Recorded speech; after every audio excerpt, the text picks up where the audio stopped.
Hey, it's Maya Pavez again. Let's talk some more about bullying. Okay, so what I want to talk about was basically the body's reaction to stress and how we view health and well-being. So let's start with a little background. First, Sigmund Freud, okay? So he was Austrian, and he explained some patient maladies, such as loss of speech paralysis or deafness, as being caused by unconscious emotional conflicts converted into physical form. So that was known as conversion disorders.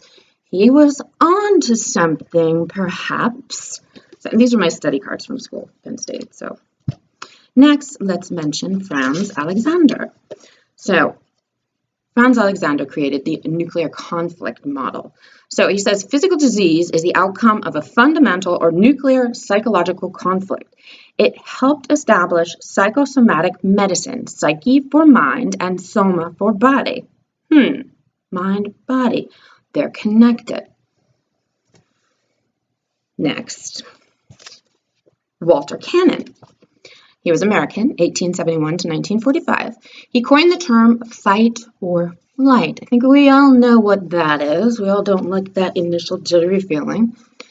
And he expanded Bernard's concept of homeostasis. Homeostasis is the body's desire or need to sort of have a norm, like everything's stable and calm and healthy. So we're sort of, that would depend on the allostatic load, which we'll go over too. So the Cannon-Bard theory was feel emotions first and then act. The physiological and the psychological responses to stress and stress reactivity were all things that were focused on there. So now here's my favorite, Hans Selye, right? Another Austrian. He conducted extensive research on the hypothetical, at the time, non-specific response of an organism, human beings are organisms, to stressors. Stressor is something that causes you stress. We'll go over that too. Both external and internal stressors. Well, we can psych ourselves out and give ourselves some good stress. John Mason was an American, 1924 to 2014, just passed. His focus was on the interplay between human emotions and the endocrine system and stress research. The integrative psychoendocrinology field was sort of expanded that, and he expanded the work of Selye and Cannon. So there's a little background. So let's look at, what does health mean? Health, a state of complete physical, mental, and social well-being. Okay, where do we get that definition from? The World Health Organization definition of health. Health is a state of complete physical, mental, and social well-being, and not merely the absence of disease or infirmity. Did you get that? Physical, mental, and social well-being. So, a lot of people, like where medicine has come and how they look at things now has sort of changed over the years. There was the biomedical model, and that was the sort of old view, I think, that many of us are used to, and that's the dominant view of the 20th century medicine that maintains that an illness always has a physical cause.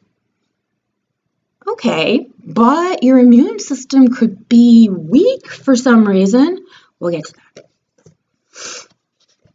Then there is the field of health psychology, the application of psychological principles and research to the enhancement of health and the prevention and treatment of illness.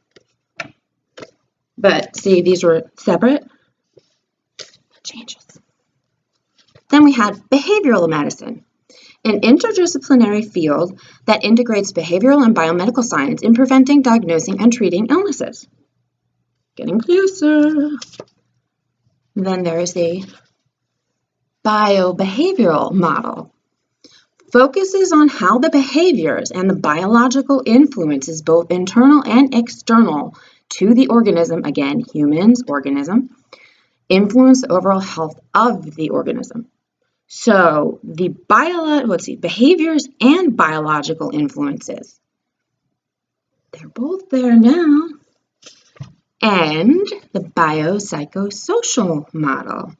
Viewpoint that health and other behaviors are determined by the interaction of biological mechanisms, psychological processes, and social influences. There we have it.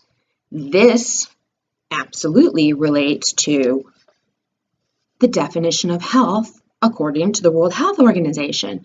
So the biopsychosocial approach to medicine and well-being and health states that health and other behaviors are determined by the interaction of biological mechanisms, psychological processes, and social influences.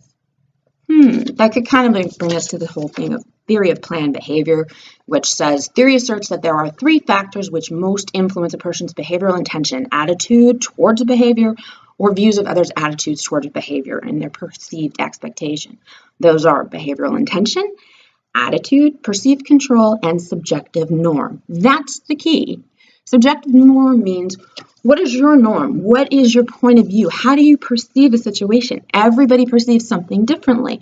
It's all relative to your experience. So that's 6 minutes. I think we're going to have to do the next part in the next video. So come back and let's get into stress and stressors.